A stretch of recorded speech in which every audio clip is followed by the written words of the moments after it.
大家好，我是苹果妹。今天呢，我们要来开箱 AirTag， 也就是苹果出品的蓝牙追踪神器。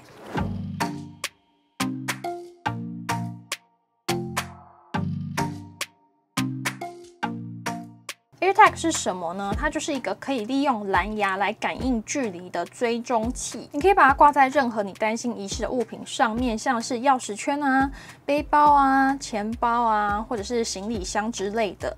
那如果是近距离的话呢，它就可以利用蓝牙的方式显示它的位置。那今天就算这个 AirTag 它超出你手机蓝牙可以侦测的范围，它一样可以利用 iPhone 里面内建的寻找这个 App 去看它在地图上面哪一个位置。那既然它没有网络的功能，那为什么还是可以看得到呢？这就是它最厉害的地方，就是这个 AirTag 它其实是会认主人的。那我们现在先开箱，等一下我们再来解释它到底是怎么做到可以在地图上面定位这件事情。这边有说明书，然后 AirTag。大家看到这边呢，有4个已经被拿走2个，那2个是苹果爹的。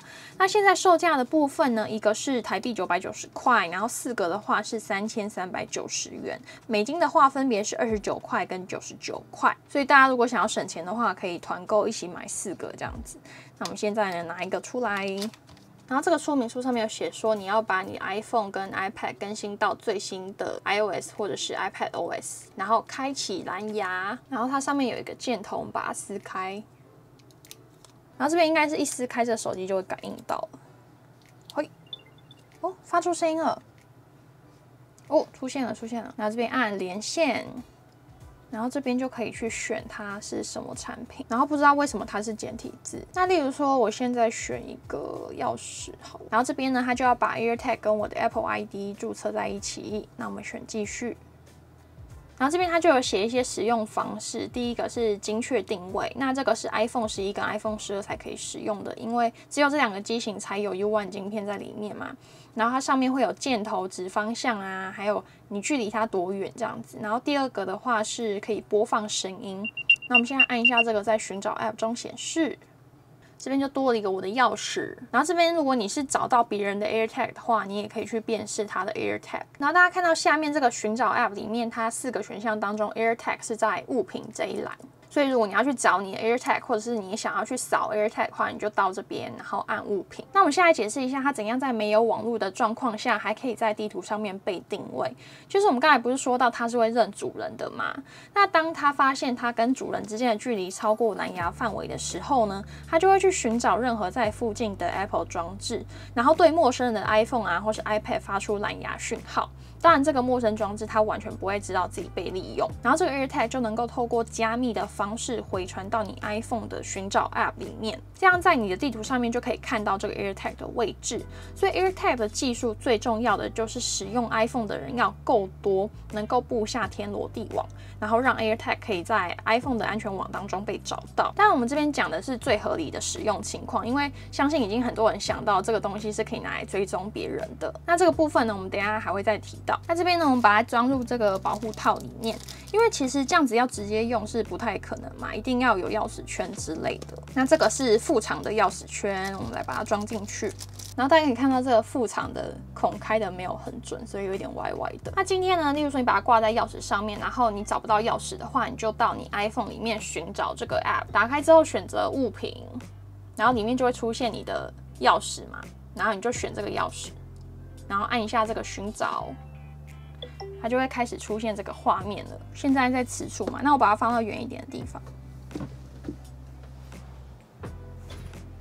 所以我刚才试了一下，我发现它寻找的这个过程非常的好玩，就是它会随着你越来越近，然后手机会开始出现不同的震动，然后你也可以让 AirTag 发出声音啊，或者是开启手电筒之类的。那如果你今天这个东西不见的话，你就会可以选这个遗失模式，然后我们按启用。开启遗失模式之后呢，这个 AirTag 如果有发送它的位置讯息的话呢，你就可以接收到通知。此外呢，它也会锁定你的 Apple ID， 它没有办法跟别人配对。然后第3个就是你可以在这个 AirTag 上面留下电话讯息。然后如果找到的人去扫这个 AirTag 的话呢，他就可以看到你的电话号码。那今天如果你是捡到一个带有 AirTag 的物品的话呢，一样可以在物品这边，然后这边有一个辨识找到的物品，你可以去扫 AirTag。然后另外呢，它这个 AirTag 里面其实是有电池的，我们来看一下它的电池。不是有很多人说这个东西可以拿来追踪嘛？如果你发现自己被追踪的话，你就要手动把它的电池拆出来，才可以强制停止 AirTag 追踪你。他说要向下推 AirTag 的背盖，然后逆时针旋转，这要2只拇指一起用，然后向下推，然后逆时针，这样就打开了。锵锵，大家可以看到这个是 CR2032 的电池，所以它是可以替换的。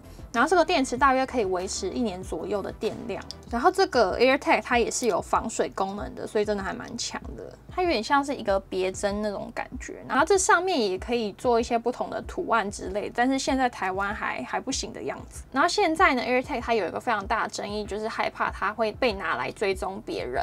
那苹果那边的解释是说，这个东西发明的本意本来就不是拿来追踪人跟宠物的，但是实际使用之后呢，发现它真的是可以拿来追踪人哦。就是你把这个东西放在别人身上，要多久才会发出警告呢？好一点的情况就是对方如果也是 iPhone 使用者的话，他只要回到家，照理来说就应该会发出警告了。那如果是 Android 的使用者的话，要3天才会发出警告。所以以目前来说呢，这个东西绝对可以追踪别人住在哪。然后那天我跟苹果爹做过一个测试，就是他把他的 AirTag 放在我身上，然后让他跟我回家，看看会发生什么事情。结果当天回家并没有发出任何的警告，直到3天之后的某一个时机，就是我回到家，他才发出了这个警告，所以他并没有在当天立刻就通知我。然后这个警告发出之后呢，它还会显示说这个 AirTag 它追踪你到哪些地方，然后你可以让它播放声音跟停止使用 AirTag。那停止使用的方式呢，大家要知道这个东西并没有关机键，你必须要把它的电池拔出来。那我这样整体使用下来，我觉得 AirTag 真的是我非常需要的东西，但是我非常希望它可以出一个卡片版本。因为我常常会弄丢我的卡片，但是其实卡片都在我身上，但是我不知道它在哪里。但是这个厚度又刚好不能跟卡片放在一起，所以就有一点矛盾。那相信之后应该会有很多那种厂商会推出猫狗的项圈是可以放 AirTag 的，因为这个东西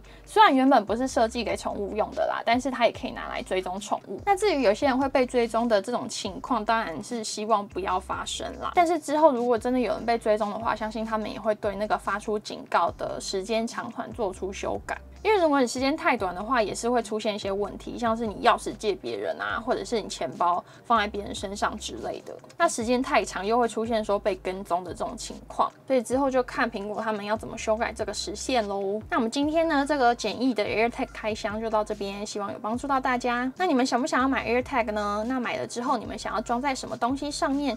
记得在留言区跟我分享哦。我们今天影片就到这边，我是苹果妹，我们下次再见喽，拜拜。